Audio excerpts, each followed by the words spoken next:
Hello, everyone, and good afternoon to all of you joining us from different parts of the globe to the webinar on Marie Sklodowska-Curie Actions, Postdoctoral Fellowship 2025. The webinar is brought to you by Euraxis Australia and New Zealand, and it's great to see interest not only from researchers in Australia and New Zealand, but also from 61 other countries. So quite a lot of interest, which is very excellent news for all of us. To begin with, please allow me to introduce to you our esteemed guest speakers for today. First up, we have with us Mr. Jesús Rojo. Jesús is the head of unit for European programs and technology transfer at madri+d. He's also the national contact point for Spain for the MSCA Actions. Now, moving on, we also have with us Dr. Nicole Foster, who is an MSCA postdoctoral researcher at Centro de Estudios Avanzados de Blanes at Spain. Sorry if I screwed this up. Many thanks to both of you for joining in so early from Europe. We are very happy to count with your presence and looking forward to your interventions. And I'm Nishan Sandile, Euraxis Worldwide Country Representative for Australia and New Zealand. For those who have joined us for the first time, Euraxis is an initiative of the European Commission that addresses barriers to the mobility of researchers and enhances scientific collaboration between Europe and the rest of the world. We provide free information about European research, career development, international cooperation, and networking possibilities. As I always like to say, since all of you are joining this on your laptop or your phone, I'll encourage you to type Euraxis Australia and New Zealand on LinkedIn, Twitter, Facebook, or YouTube and follow us there. Now, before we begin, a few quick housekeeping points. I'd encourage all of you to please use the Q&A function and not the chat function in the interface if you have any questions, so that we can come back after the speakers have presented. We'll try to take all the questions, but of course we are wary that we have 60 minutes and we'll try to get them answered in those time. Of course, we will provide you with the recording and the slides of the session. However, the recording will not include the Q&A, and hence I'll recommend you to stay for the entire duration if you want to hear the responses for common queries that applicants have. I think with that housekeeping, very quickly, maybe I'll put up a few poll questions for you so that we understand if you have done a bit of your research coming into this webinar. Okay, the first question will be on your screen right now, and it's a very basic question. What is the indicative deadline for submitting proposal for this year? Just so that you understand what time frames are you looking at. There are 4 options: 10 August, 10 September, 10 October, and 10 November. I can see that 25% of you have responded. I'll still give you maybe 5 seconds so that you can answer. Please understand that it's anonymous, so I'll not know if you are saying right or wrong. It's just so that we understand if you are aware of the deadline. I'll stop the poll now. And you should be able to see the results on your screen, right? I think there is a mixed response. 20% is for 10 August, 57% for 10 September, 17% for 10 October, and 6% is for 10 November. Yeah, the right answer is what the majority have said. It's 10 September 2025. I have one more question that I want to ask you. I think it's the more interesting one, which is about the indicated budget for the Postdoctoral Fellowship 2025 for this year. What is the indicated budget? You might see that we are saying indicated budget because the work program is yet to be adopted, which is likely to happen beginning of May, but this is what we have as an indication right now. I see that a lot of you are already voting. I understand that budget is always an interesting aspect for everyone to look at. Mixed results again, this time actually very balanced result. I'll give you last 3 seconds so that you can, all of you have already answered. So I'll end the poll and share the result. I think you can see the results on your screen right now. 27, 25, 27, 21. Very interesting. The correct answer is 404.7 million euros, but for sure you will also know about these things a bit later when Jesús is going to start presenting. Thank you for being attentive and participating in the poll itself. I think this gives us perfect segue to the actual body of the webinar, and then we begin with understanding what the PF is all about. And for that, I'll pass the presenter privileges to you, Jesús. The floor is yours. Thank you, Nishan. Good morning, good afternoon in all of your countries. Thank you for the invitation. I'm going to share my presentation. Okay, thank you for the invitation. As Nishan present me, I'm Jesús Rojo. I'm one of the national contact point for the Marie Sklodowska-Curie Action in Spain.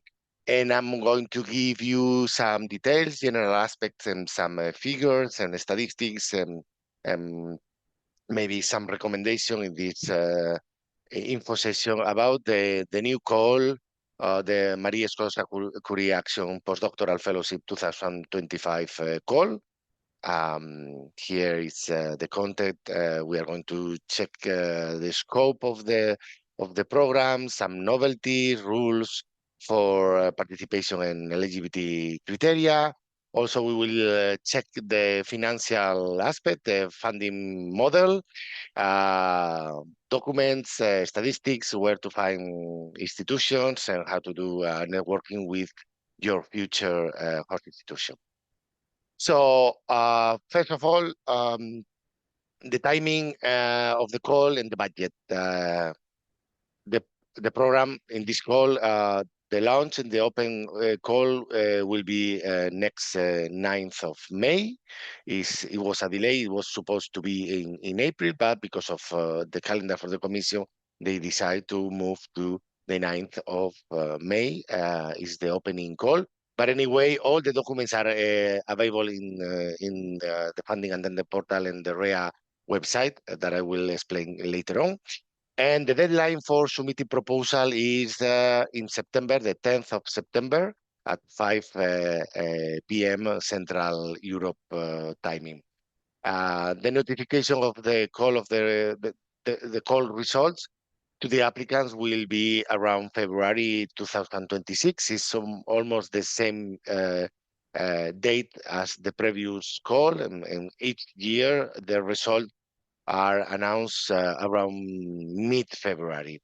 So from the result list, all the applicants will start the grant agreement signature, the grant agreement preparation of all the projects, and almost from April, May 2026, all the fellows can start their project, but they have this period of time to start the project that starting from April 2026 till September 2027. There is this period of time to start your project because each fellow has its family and personal situation and professional situation, and you can set up the start of your project just after, the day after from the signature of the grant agreement. Sorry.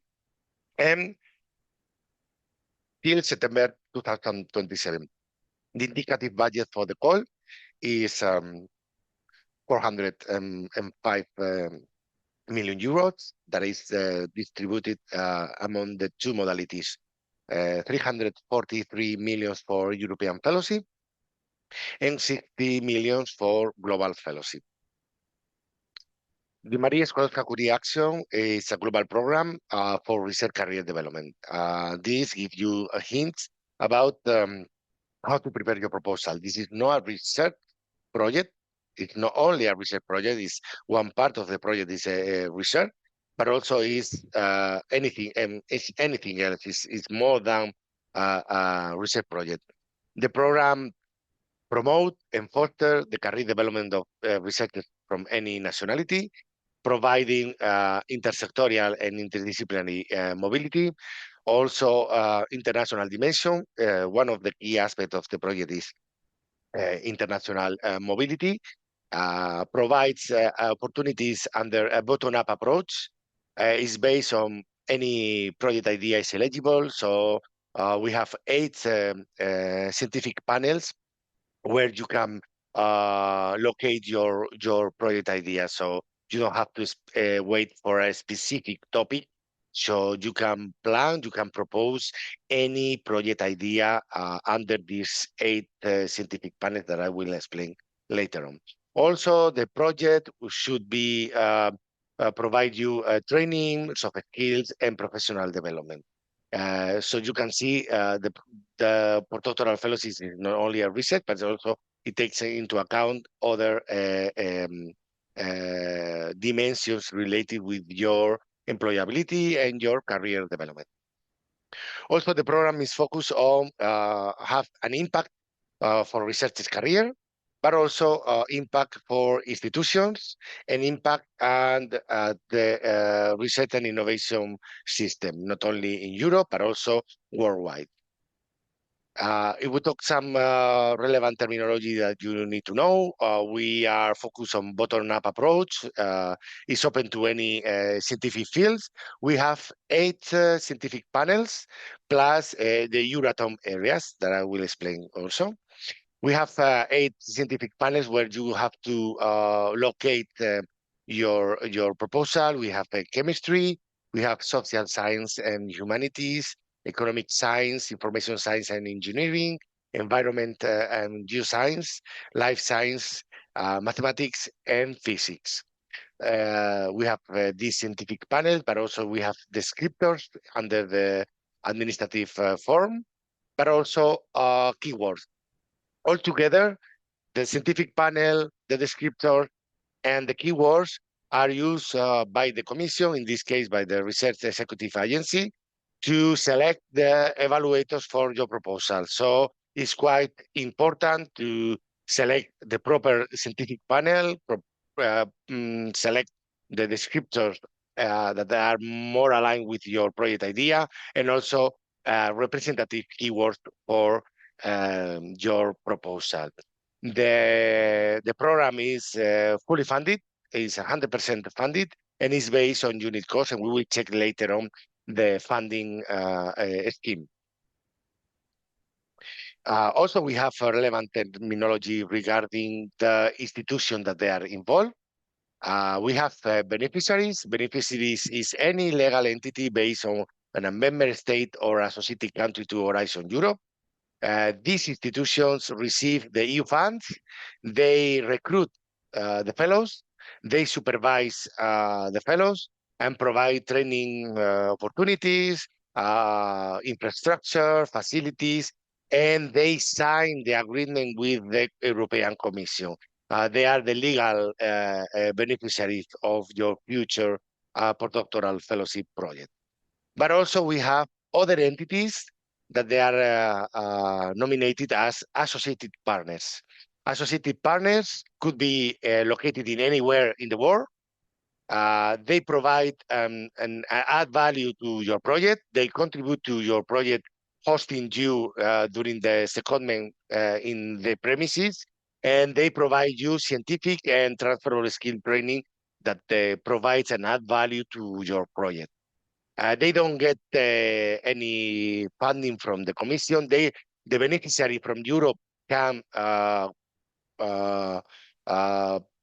cover some of the cost, but this is no official EU funding. So, associated partner, they can get some funding from the beneficiary in order to cover their participation when they host you during a secondment, for example. Also, we are talking about intersectorial collaboration. So we have 2 sectors in the program. One sector is the academic sector. So inside this sector, we can find public and private higher education establishments that award a academic degree. But also we can find in the academic sector public and private non-profit research organization, and plus international European research organization under the Euro Forum website. This is the academic sector. The rest of the entities are located in the non-academic sector. So inside this non-academic sector, we can find any other socioeconomic actor, including, for example, SMEs. companies, corporations, non-governmental organizations, hospitals, public administration, museums. So it's important to understand this different, because also when you prepare the proposal, you should show that you are going to have collaboration with academic or non-academic sector. If you are applying a postdoctoral fellowship with a university in France, it's a good option to spend some time during a secondment in a non-academic sector that provides you an add value. So, but we will talk about these secondments, and also the placement that is another option at the end of the project as a stay in a non-academic sector in Europe. We have two implementation mode. We have the European Fellowship and we have the Global Fellowship. European Fellowship is focused and is for any researcher from any nationality that they want to move to a member state or associated country, mainly in Europe. But also any researcher from any nationality that is already in Europe and they want to move to another country in Europe. Global Fellowship, the duration for a European Fellowship is between 1 year and 2 years maximum. And the Global Fellowship is focused on researchers from member state and associated countries, but also researchers from third countries that they are considered long-term residents. And the setup of this Global Fellowship is at the ongoing phase in a third country between 1 and 2 years, and a compulsory return phase in Europe. So European Fellowship, the maximum duration is 2 years. The Global Fellowship, the maximum duration is 3 years, but it could be 1 year in a third country or 1 year the return phase in Europe. But also it could be 18 months, 20 months. So it's between 1 year and 2 years in the ongoing phase. Okay. There is also other options like a second chance. Here we have ERA Fellowship. ERA Fellowship is not MSCA funding, but it's like second chance for those participants who are applying a Marie Curie Postdoctoral Fellowship in a widening country. They have to check if they are applying with a widening country. Widening country, you can find a list of who are which are the widening countries. You can find Cyprus, Greece, Croatia, or Poland, Portugal. So there is a list of countries that they are also widening countries. So if you apply for a postdoctoral fellowship and you don't get the funding from the Marie Curie Postdoctoral Fellowship, you have another chance for the ERA Fellowship that is funded under the widening program. It's the same amount, the same conditions, but it's not considered a Marie Curie Fellowship, but it's a good chance for those that you are applying with a Polish, a Greek organization.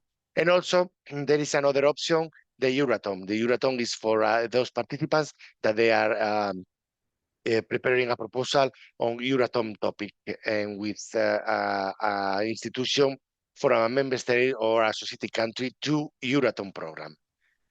So here are, in the guide for applicants, you have an explanation about the domains of research in Euratom.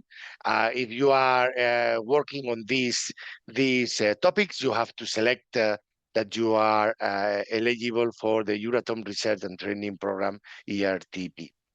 Okay. About novelties, in this year, the novelties is only an update of the 2025 call. Last year we had many novelties, but now are actual feature of the program, and we will explain now. How does it work, the postdoctoral fellowship? So when you are preparing a proposal, you have to prepare a proposal with a beneficiary located in a member state and specific country, as I explained before, with a supervisor. They receive the funds, they hire you during the duration of the project. We have two sectors, academia and non-academic. There is a fellow, the researcher, in this case, one of you, with a supervisor from the institution that you want to apply with. And also, we have an associated partner that is the institution in the third country during the global fellowship ongoing phase, but also associated partners are those entities that provide you the possibility to have a secondment or a placement. The only requirement that is state is the letter of commitment for the associated partner in the global fellowship. You don't need a letter of commitment for the secondment or the placement. Only letter of commitment of the global fellowship for the associated partner in the third country. In the case, if you are thinking about to prepare a global fellowship proposal. Who is eligible? Which eligible researchers for postdoctoral fellowship? Those researchers needs to meet different requirements, criteria, and I'm going to explain you all of them.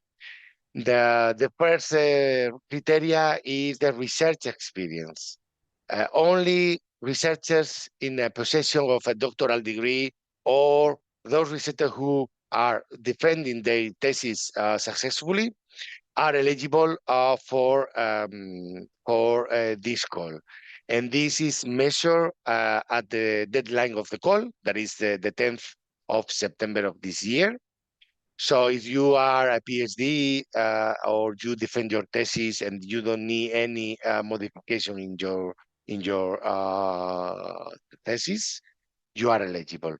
Also, there is also a research experience limit that I will explain in the next slide. There is also a nationality requirement for European fellowship. Anyone is eligible, is open to any nationality.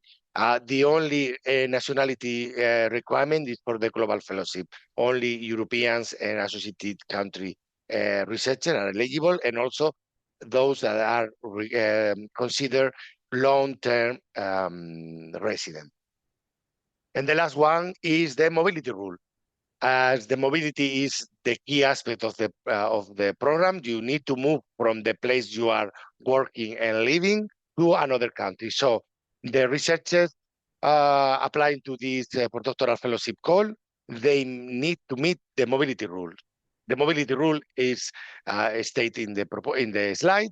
The researcher cannot have reside or carry out their main activity in the country of the beneficiary for more than 12 months in the last 3 years, immediately prior to the call of the deadline. So if you are applying with a Spanish institution, at the deadline of the call, you shouldn't be working or living living for more than 12 months in the last 3 years. So it's important to check your eligibility with these three criteria.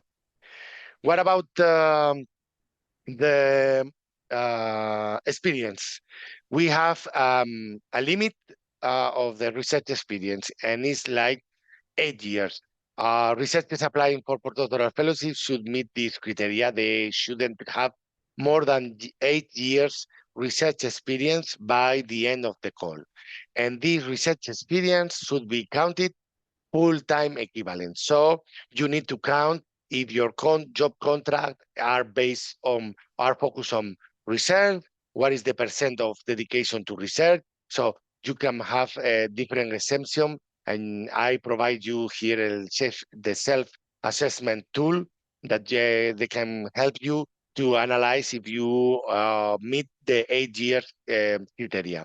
Also, there are different exceptions that can rest these 8 years research experience, and is the maternity leave, the paternity leave, the long-term leave, time spent in not working in research. For example, if you have 10 years experience as a postdoc, but you spend 4 years as a teacher, these 4 years as a teacher doesn't count as research experience. So you have to check. If you are in the limit of the 8 years, you have to check your eligibility with your experience after your PhD degree. Everything is explained in these 2 links that we will provide you the presentation. So here is a brief resume about the European Fellowship. It's open to any nationality. We have the mobility rule. The limit of age is years. You need to find a beneficiary in Europe. The duration is between 12 months and 24 months. You can propose a secondment any place, anywhere in the world. There is a limit on 1/3 of the duration. So the typical duration of a secondment is between 1 month to 4 months, for example, is a kind of the typical secondment. And also there is a possibility to have 6 months extra at the end of the project if you propose a placement in the non-academic sector in Europe. And I will explain to you what it means a placement and what is the difference between secondment and a placement. If we talk about the Global Fellowship, the Global Fellowship for spending a period of time between 1 year and 2 years in a third country and come back to Europe. In this case, it's open to European researchers and also long-term residents. And the mobility rule should be met in the third country, not in Europe, so in the third country. If you are applying for a third global fellowship, your mobility rule should be, if you want to go to the States, you need to meet the mobility rule in the States, not in the European country you are applying with. And also there is a possibility to propose a secondment. The secondment could be anywhere in the world, but only during the outgoing phase. The return phase to Europe is not possible to propose a secondment. And finally, also there is the possibility to propose a 6-month extension to carry out a non-academic placement in Europe. Remember also, if you are applying for a global fellowship, you need to provide a letter of commitment from the third country organization during the outgoing phase. There is no need a letter for secondment or for placement. And this is a resume on what it means postdoctoral proposal. A postdoctoral proposal is more than a research project. It's a project to improve your research capacities, but also develop your complementary skills. Knowledge exchange between you and the supervisor, the institution, is improving your employability and your capacity as a researcher, but also as a professional. So there is a fellow, a supervisor, and a host institution, and also an associated partner if you propose a secondment or a placement that prepare the proposal. So it's crucial that your proposal is prepared by you, by your future supervisor, and the host institution, because all of them will provide you insights and information that is crucial. And later with Nicole, we will understand. We will meet her and her experience, how she prepared the proposal, how she contact the host institution in Spain. And here you have the information about what is a secondment and what is a non-academic placement. So here you can see the definition. As a secondment is a period of time in another institution in any place in the world that provides you an add value to your project, an add value on a specific topic in your project, research, or they provide you a specific or a special training that you need for your project. And as you can see, in the European Fellowship, you can propose a secondment during the duration of the project. In the Global Fellowship, only during the ongoing phase. There is a limitation of time, is 1/3 of the standard duration. So you can play with this duration. It could be, depending on the duration of your project, it could be 3 months, 4 months, 5 months, 6 months. And the non-academic placement is a placement in a non-academic sector entity in Europe. and it's at the end of the project, and the focus is about innovation, knowledge transfer, the exploitation of the result of your project. So you can see the difference between the secondment and the non-academic placement. Secondment could be any place and during the project, and the non-academic placement is in the non-academic sector in Europe at the end of the project, and the maximum duration is 6 months. Funding rate. The funding rate is based on unit costs. And here you can see we have a living allowance, a mobility allowance, and a family allowance. Living allowance has a CCC, a country coefficient correction. In this case, if you are applying with Spain, we have a country coefficient correction of 95.6, and this is automatically calculated in the program. You have a mobility allowance per se, and also if you have a family obligation, you will receive also a family allowance. If your family status changed during the project, there is an amendment and you will receive also the family allowance. From the other side, with this researcher's cost, this is used for the contract that the host organization in Europe will provide you as a job contract. And finally, you will have 1,000 euros per month under the research training and networking costs. A total of, if you have a 2-year project, you will have 24,000 euros. And this is focus, and this is for cover secondments, cover congress, publications, materials, any aspect related with your project should be covered under this RTN category. And finally, also the institution will receive 650 euros per month under the management and the indirect cost category. So this is the funding rates and the funding scheme of any postdoctoral fellowship. The country coefficient correction is published in the work program, and here you can see the country coefficient correction for member states and some countries, some third countries. So in the work program, you have a complete list for any country. So if you are going to, for example, let's take, if you are going to Ireland, you have a country coefficient correction of 136.4% in the living allowance. The proposal structure is based on 2 parts. The part A is an administrative form. Is you have to fill online. It's a form with different sections.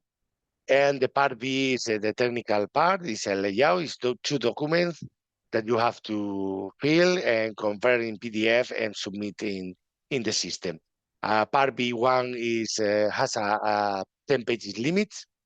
Excellent impact implementation, and the B2 is complementary information about your CV, institutional information of the participants, the host institution, and associated partners. And there are also other sections related with ethical aspects, security, and the letter of commitment if you are applying for a global fellowship.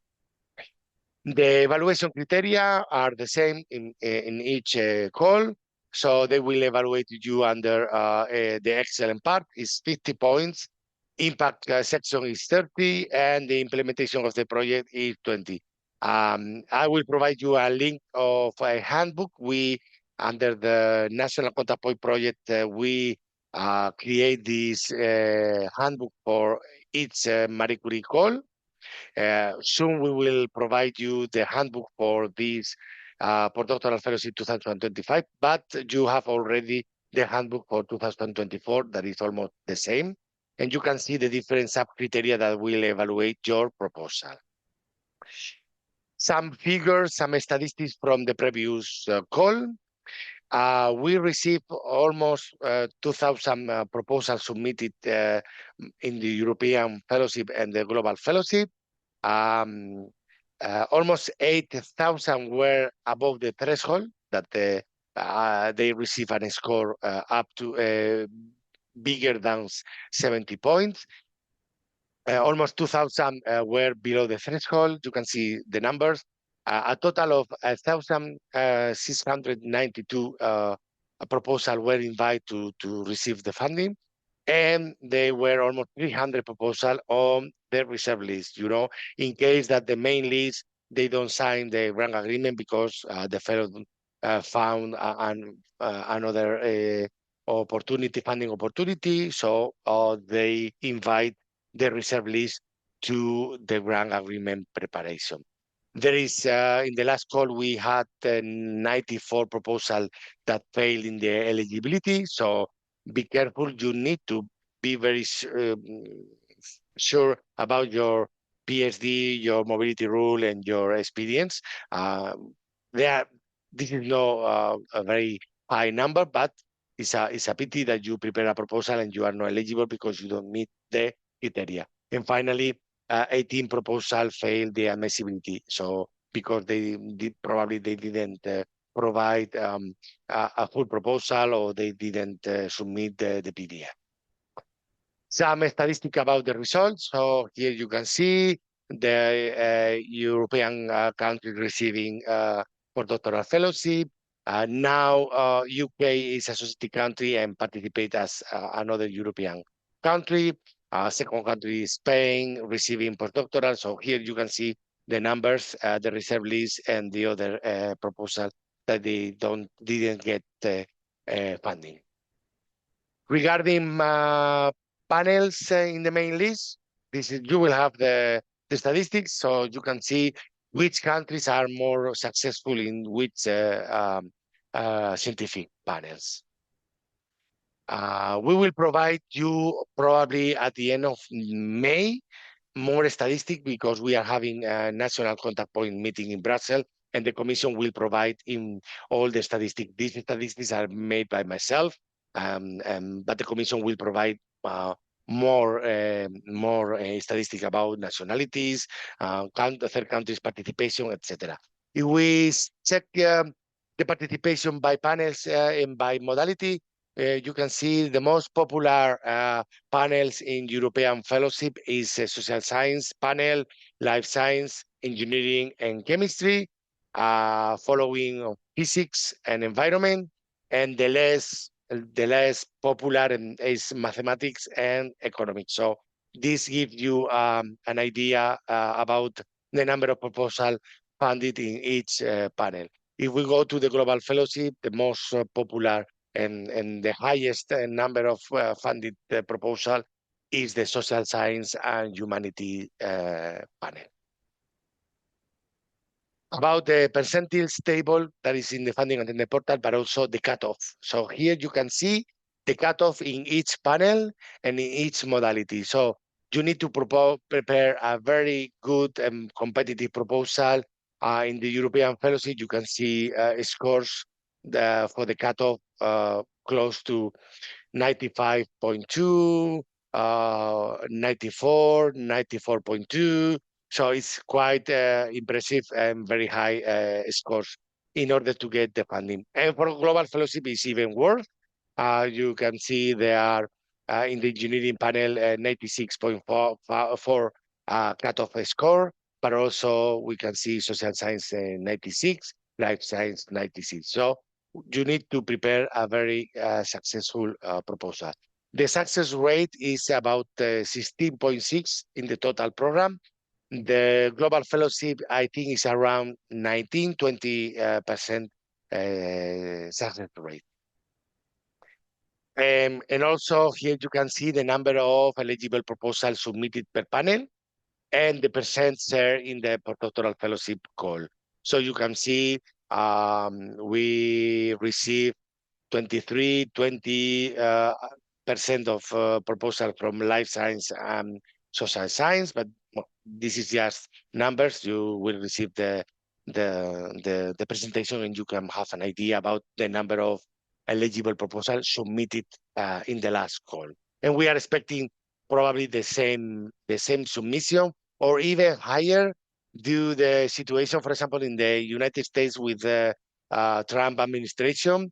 I think we are expecting many submissions from researchers that they are located in the States, not only Americans, but also the other nationalities that they are choosing Europe as a new destination for their career.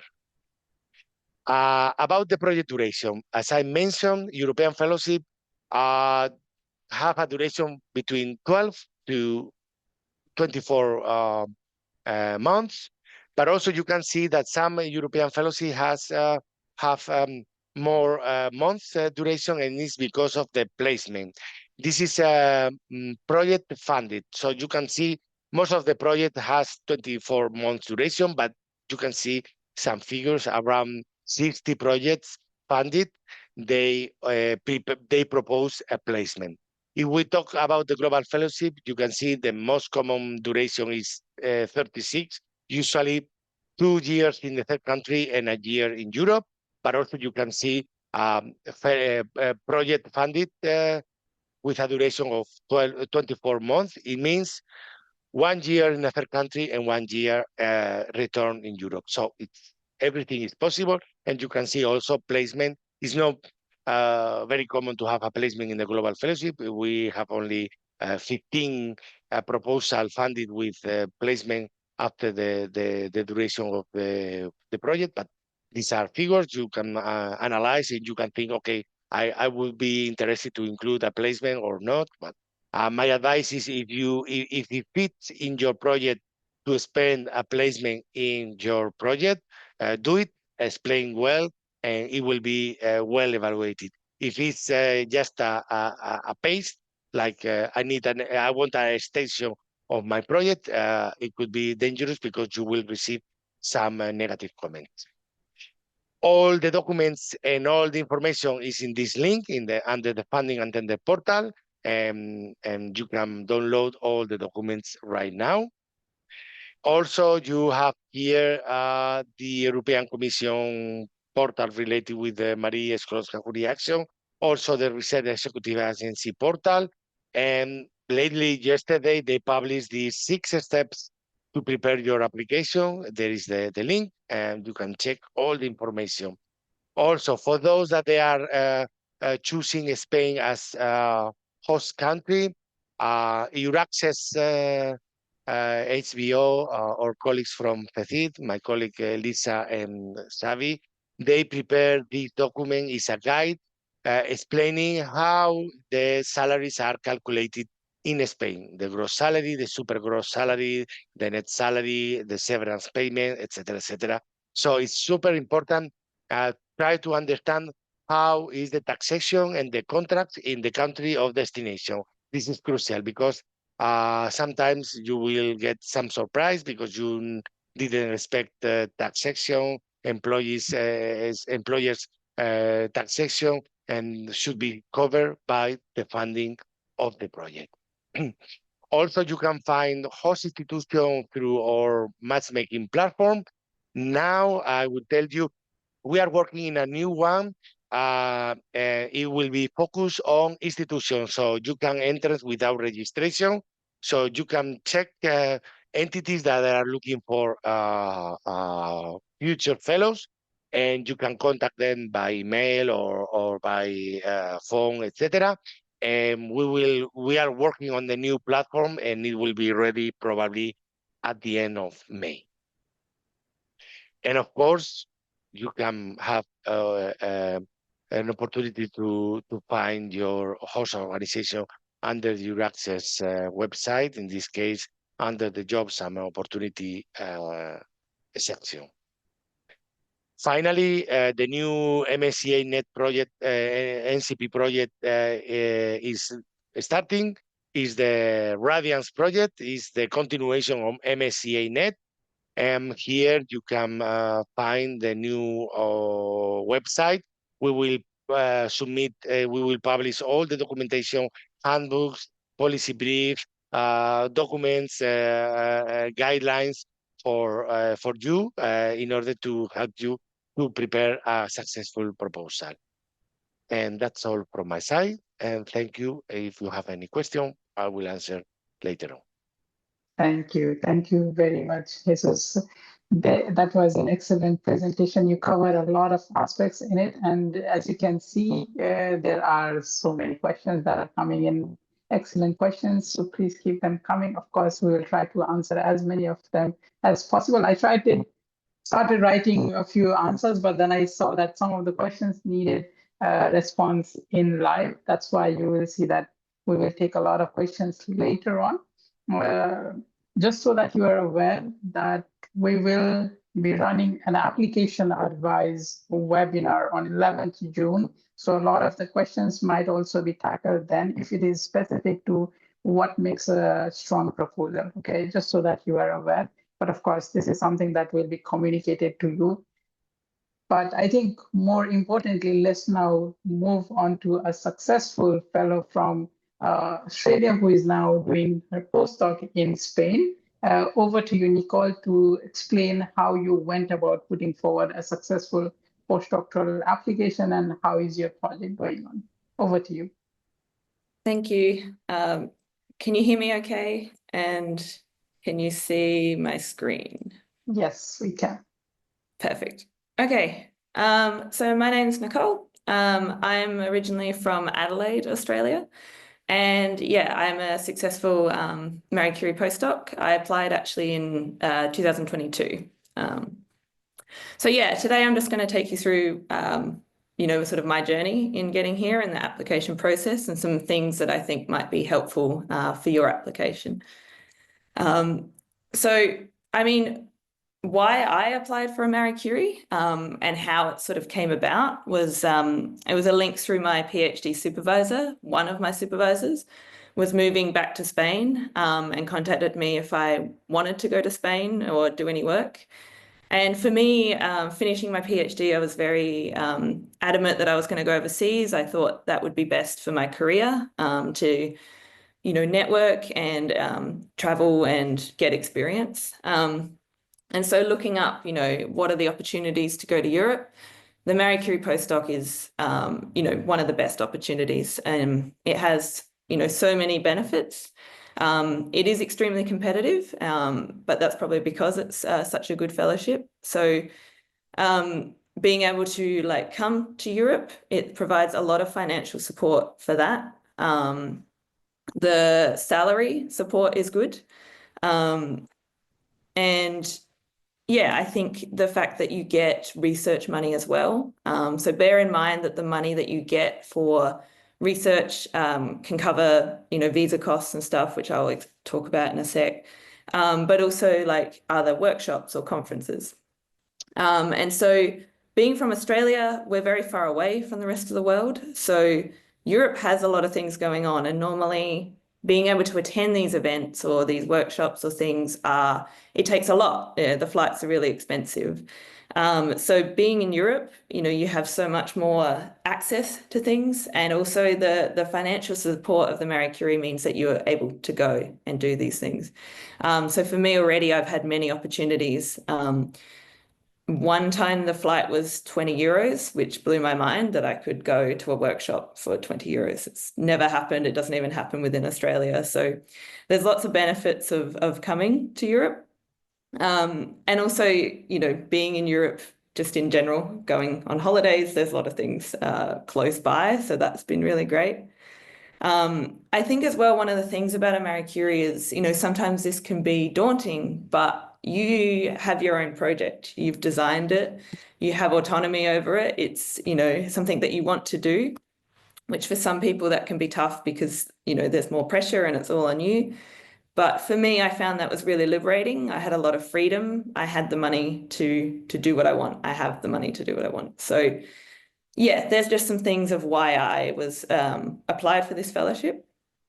Now, the application process is, it takes a lot. So be prepared to put in a lot of time. Most of what I've heard, I know a lot of the people that have applied since I've been here.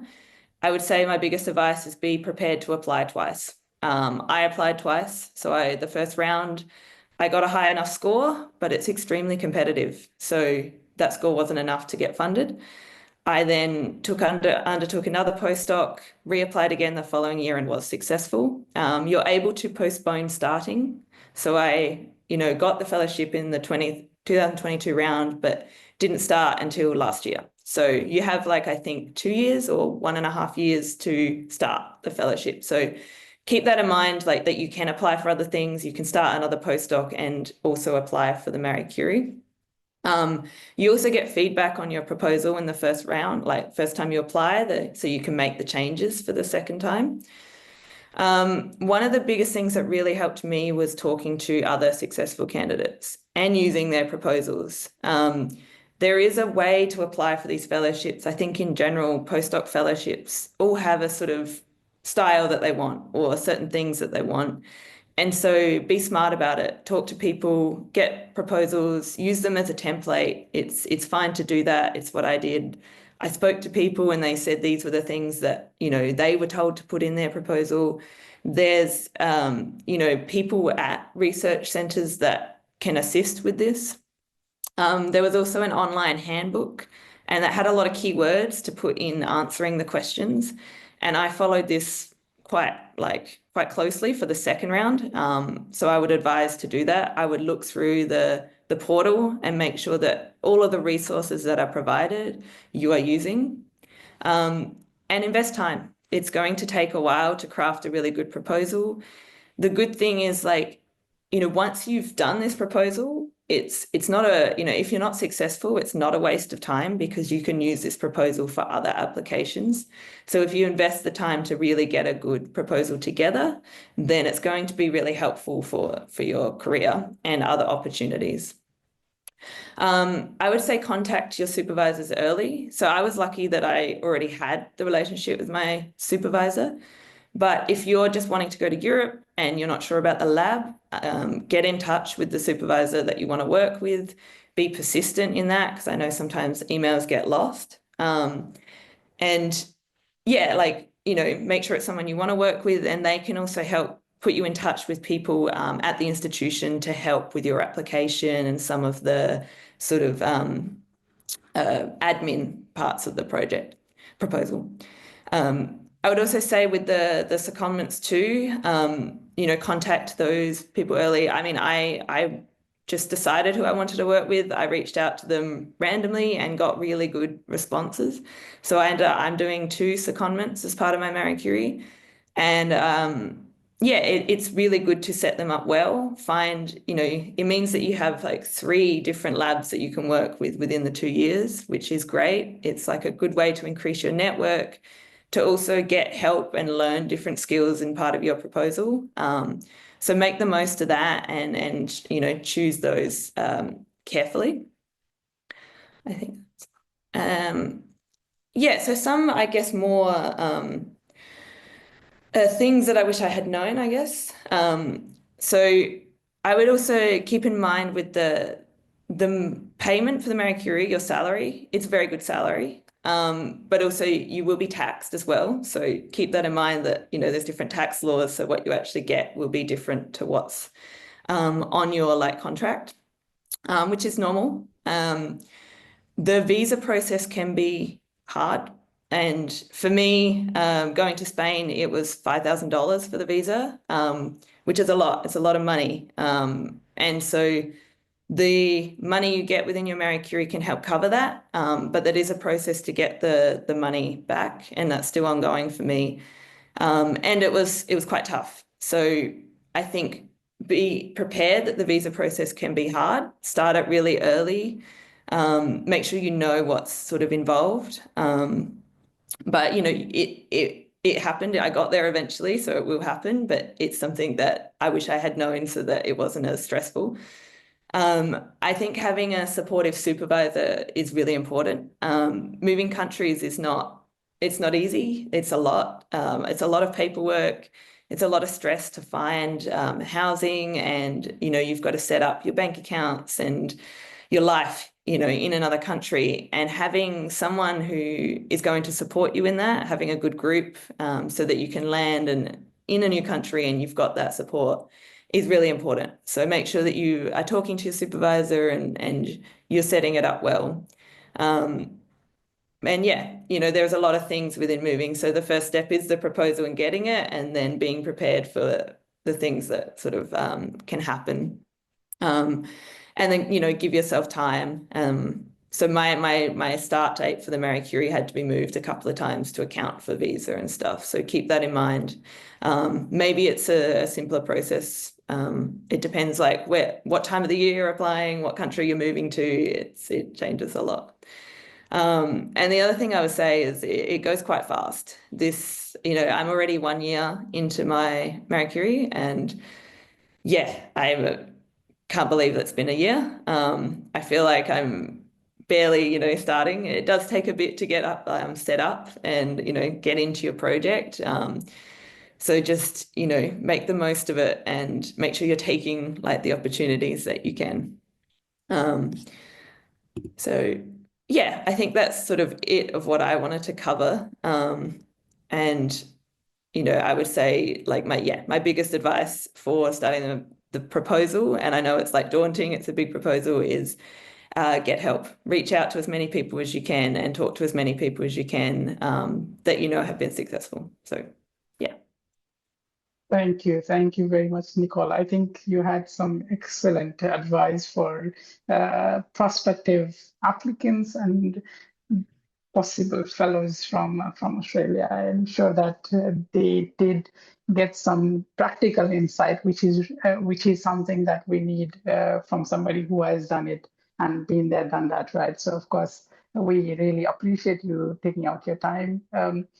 I can still see that there are 41 questions remaining, but I don't think we can take any more questions. I'm aware that both of you have other commitments, and it's a pity that we could not take all your questions, but it gives an indication of how interested you are on this. If there are pressing questions which were not answered when you also receive this presentation, you might be able to find it on your own. If there are questions that persist, please do not hesitate to write to us, and we will be able to respond to them in writing. And we will for sure do that so that you are well informed before you embark on this journey, because we are wary that it's a hard work putting together a proposal. And I think that gives me a good segue to plug in that we will have application advice session on 11 June.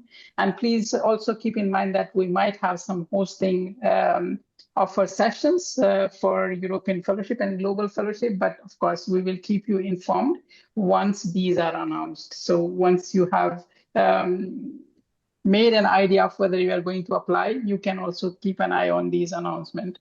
With that, please join me in thanking our excellent speakers, Jesús and Nicole, for their time. I must say that this was one of the best MSCA PF webinars we have run. We are very happy with how it went. Also with the audience, how engaged they are. I'm sure that the audience got a lot of useful insights to this session. So really a big thank you to both of you.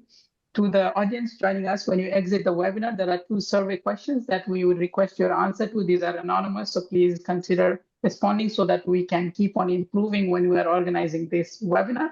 To wrap up, please allow me to reiterate to keep an eye on our social media platforms to get notified of future sessions on MSCA PF, but also on other news and events related to European research landscape. I think with that, this brings us to the end of our session for today. A big thank you again to both of you, Jesús and Nicole, for your time. It was an excellent session. Thank you very much for joining. Thank you. Bye-bye. Thank you.